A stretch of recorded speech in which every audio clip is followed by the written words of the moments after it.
कुछ विशेष त्योहारों की जानकारी। चैत मास में गणगौर पूजी जाती है और बैसाख मास में बड़ पीपल सींचते हैं, हम जल का कलश भरते हैं और ब्राह्मणों को दान पुण्य करते हैं। और ज्येष्ठ में जो जेठ होती है उसको साड़ी और ब्लाउज देना बहुत ही शुभ माना जाता है। ज्येष्ठ के महीने में मटका और पानी और छानने का कपड़ा, छतरी, चप्पल, लोटा आदि का दान किया जाता है और हम किसी को पानी पिलाते हैं, उसका भी बहुत धर्म होता है। आषाढ़ मास में बिस्तर में सोते हैं हम, इसलिए हमें बिस्तर या किसी चारपाई का दान करना चाहिए, बहुत ही शुभ माना जाता है। और श्रावण मास में हमें हरी सब्जी नहीं खानी चाहिए और सब्जियों का दान ब्राह्मण को करना चाहिए।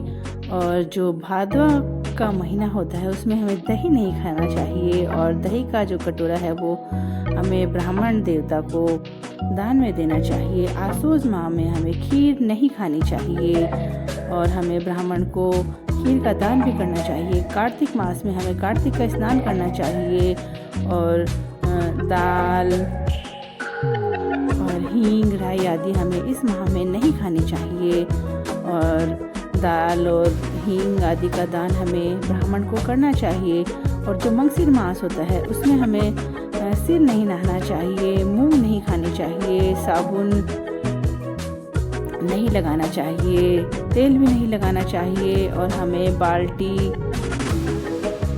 और मूंग आदि का दान करना चाहिए। पौष मास में हमें अरुणा भोजन करना चाहिए और शक्कर का कटोरा हमें दान में देना चाहिए। और जो माह मास होता है उसमें हमें ठंडे पानी से नहाना चाहिए और जो तांबे का घड़ा है उसका दान करना चाहिए। फाल्गुन मास में हमें केसर के छींटे भगवान को लगाने चाहिए, भगवान के साथ गुलाल खेलनी चाहिए और भगवान को रंग लगाना चाहिए और जो भगवान को पेड़े का भोग लगाना चाहिए। और हमें जो केसर की बनी खीर और कुछ भी हम स्वेच्छा से फाल्गुन मास में दान कर सकते हैं।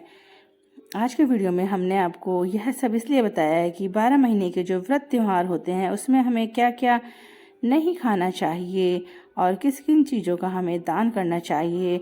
12 महीने में हम इच्छा से कभी भी हवन करा सकते हैं और हमें विष्णु भगवान को तुलसा जी जरूर चढ़ानी चाहिए। तुलसा जी चढ़ाने से विष्णु भगवान बहुत प्रसन्न होते हैं और हमें विष्णु भगवान की पोशाक का भी 12 महीने में एक बार कभी भी दान जरूर करना चाहिए। भगवान को वस्त्र पहनाने का बहुत ही पुण्य मिलता है। वैसे तो कहा जाता है कि दान पुण्य हम कभी भी कर सकते हैं, परंतु अलग अलग मास में हमें दान पुण्य भी करने चाहिए और जो कुछ भोजन होते हैं वह हमें कुछ मास में नहीं खाने चाहिए, हमें उनका दान करना चाहिए। बहुत ही आयुर्वेद की दृष्टि से भी बहुत ही शुभ माना जाता है। कहते हैं कि हमें हमेशा एक ही चीज़ नहीं खानी चाहिए, हमें बदल बदल कर अनाज खाने चाहिए, बदल बदल कर हमें वस्तुएं खानी चाहिए और जो ऋतु फल होते हैं वह भी हमें ज़रूर खाने चाहिए। हमें खाने पीने का ध्यान रखना चाहिए। कहते हैं पहला सुख निरोगी काया। अगर हमें सुख चाहिए तो हमें अपनी काया जो है वह निरोगी ज़रूर रखनी चाहिए। अगर हमारी काया निरोगी है तो ही हम सुखी हैं, वरना अगर हमारी काया निरोगी है तो हमारे पास किसी भी तरह की धन संपदा, किसी भी तरह का पैसा हो या कितनी भी सुख सुविधाएं हो, हम उनका आनंद नहीं ले सकते। इसलिए हमें हमारे स्वास्थ्य का ध्यान रखना चाहिए और हमें कुछ विशेष दान करने चाहिए जिससे भगवान भी प्रसन्न रहें। वैसे तो दान हम कभी भी कर सकते हैं। दान तो कहते हैं हम दान किसी को करते हैं तो उसका दुगना ही हमें मिलता है। हमें दान हमेशा करना चाहिए। अपनी कमाई का कुछ हिस्सा हमें दान में ज़रूर देना चाहिए। दान करने का बहुत महत्व होता है और हम जैसे अलग अलग ऋतुएं आती है, 12 महीने की 12 ऋतुएं आती हैं, 12 मासी जो दान होते हैं वह हमें ज़रूर करने चाहिए। अलग अलग माह में जो जो दान अच्छे होते हैं वो हमें करने चाहिए, और वैसे हम अपनी सामर्थ्य के अनुसार कुछ भी दान पुण्य कर सकते हैं। Thanks for watching.